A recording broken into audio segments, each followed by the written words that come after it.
Demons almost always say three things to me. One, I'm not leaving. Two, I have a right to stay. And three, he or she wants or needs me. Before I explain the logic behind this countering what demons say, let's first deal with the issue of vocal demonic manifestations. Among those who practice deliverance, there are differences of opinion. Some follow what I call old school deliverance, which taught that you should never allow a demon to speak. If it does speak, if it does utter something, the deliverance minister should tell the demon to keep quiet and come out. We instruct the opposite at Bob Larson University.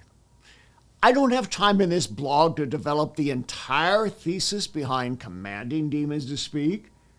In Bob Larson University, I do back up this position scripturally and emphasize the importance of pressuring indwelling demons to vocally confirm their presence. For example, this clearly happened in reference to the spirit of legion, spoken of in Mark chapter 5. And one more thought. This blog presumes that Christians can be demonized, and the manifesting demon is an illegitimate squatter where he doesn't belong. He's just a holdover from the host's pre-conversion condition.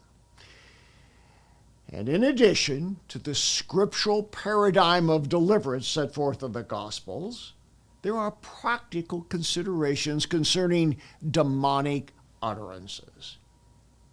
Having demons manifest and subsequently interrogated in a proper way reveals what can't be known objectively through any other process. By forcing demons to reveal how and when they entered and their current stronghold in the life of the host, the deliverance minister has a factual basis upon which to proceed. My experience with many thousands of documented exorcisms gives clear evidence that knowing the time and place of demonic entry can be crucial to a successful deliverance process. Much more information about this approach is available in our streaming platform, Exdunamis. Now, having said this, let me refer to the three most common things demons say to me when they are interrogated. Number one, I'm not leaving. I don't ever recall a case of deliverance when a demon started by saying, now that you've found me, I'm ready to leave. Well, the nature of evil spirits is not to say that. They are obstinate, they are rebellious. They may also contend, well, I've been here a long time. Whatever the exact words, demons don't give up without a fight. They do not start the deliverance process by raising the white flag and surrendering to the power of Christ. The response to satanic stubbornness should always be the same. You are leaving in the name of Jesus, and you will be cast out to the pit. Second, demons say, I have a right to stay. Well, that claim is a right to remain in the host, and this must immediately be challenged by demanding that the evil spirit declares what right he has. On occasion, the demon may speak truthfully and may have some kind of right, which the host must then cancel by renunciation. However, this is usually a false boast. For example, the demon may say, I have a right because of the ungodly life this person lived. Well, that would be immediately countered by reminding the demon that the person seeking help is a child of God and has already repented of their past. Having failed the first attempt to claim a right, demons usually move on to a second or third reason. And it's obvious they are trying to bargain, and they have no legitimate means to stay.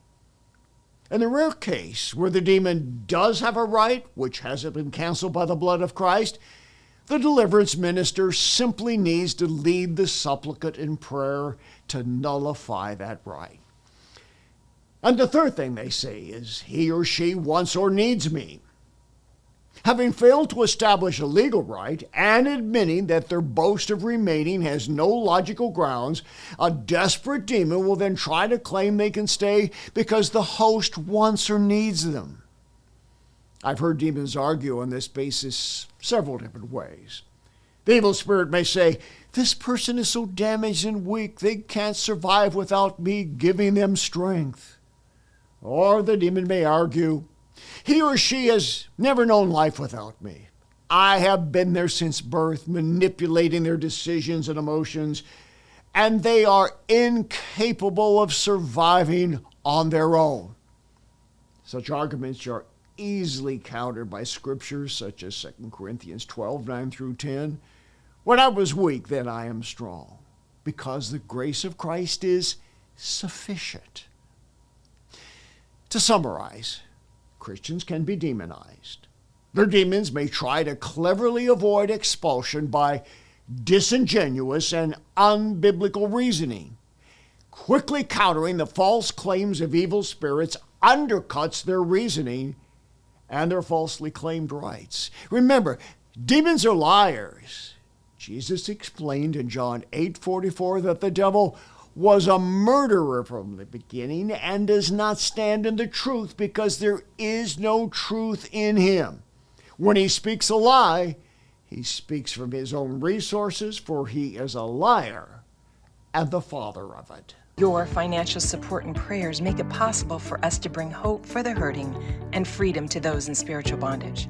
For the latest information regarding ministry outreaches, go to boblarson.org or call 303-980-1511.